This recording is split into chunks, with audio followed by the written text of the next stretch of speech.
All right, guys, we have one last bit of movie news to cover before we're Audi 5000 today. And that is this. Yeah, deadline is confirmed. Chris Pratt as Star-Lord is showing up in the next Thor movie, Thor: Love and Thunder. There's not a lot of information that this particular article points out. Let's scroll down and read really quick. As you can see, like, this is a very short article. Chris Pratt's Guardians of the Galaxy character will be in Taika Waititi's upcoming Marvel sequel, Thor: Love and Thunder. This is not a shocker, of course. Blah blah blah blah blah blah blah. You know, the movie is currently in pre-production down in Australia. They're going to start filming in 2021, and then it just goes on to say Chris Hemsworth, Tessa Thompson, Natalie Portman, Christian Bale, blah blah blah blah blah blah blah, like all this stuff, right? That's the entire article, you guys. That's the entire article. So all we know is that Chris Pratt is going to be in Thor: Love and Thunder. That's what we know.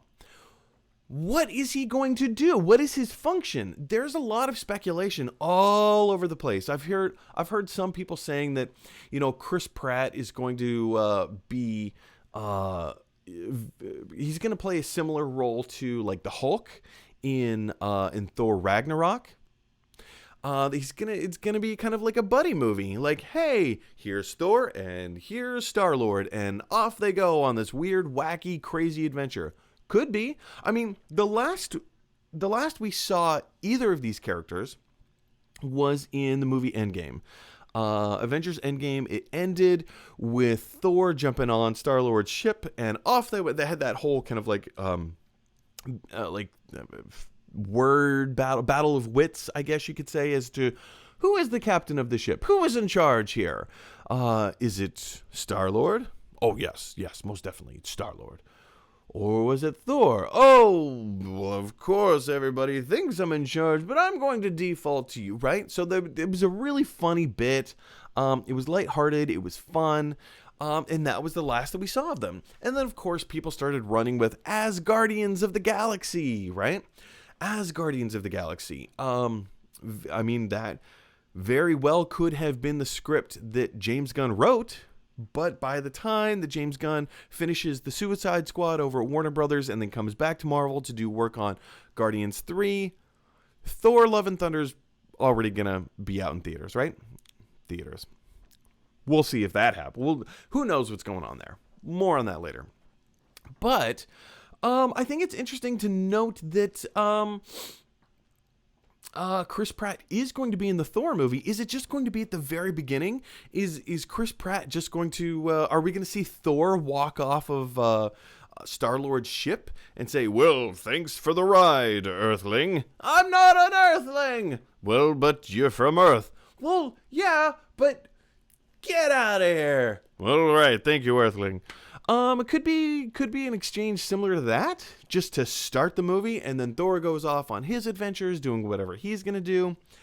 I don't know. I mean, we know Natalie Portman is going to play a very, very huge role in this, where she eventually will take up the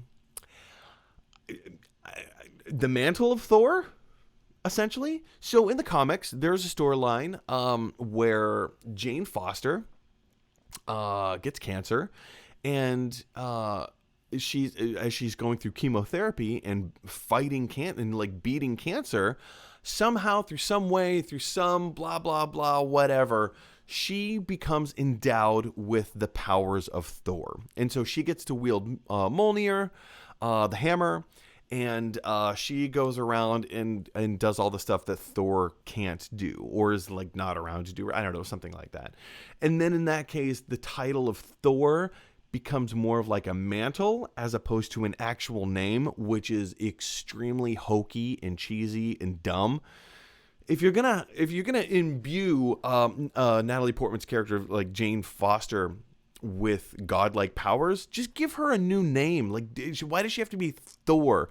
I understand that's the inscription of the hammer, but guess what? Captain America he didn't become Thor when he became worthy to hold Mjolnir. So, semantics, whatever, doesn't matter. But we know Natalie Portman is going to have a big role. She is going to become kind of the wielder of Mjolnir in this film. So there have to be adventures on Earth, right?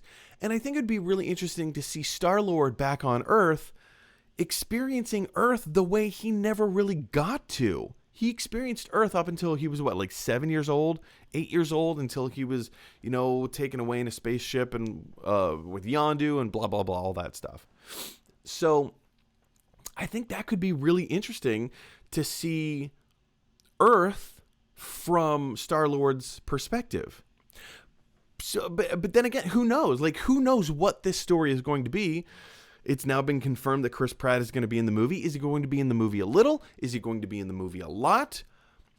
We have no idea. We have no details. But the question is for you guys, what theories do you have? What function, what role do you think Star-Lord is going to play in Thor: Love and Thunder? I don't know.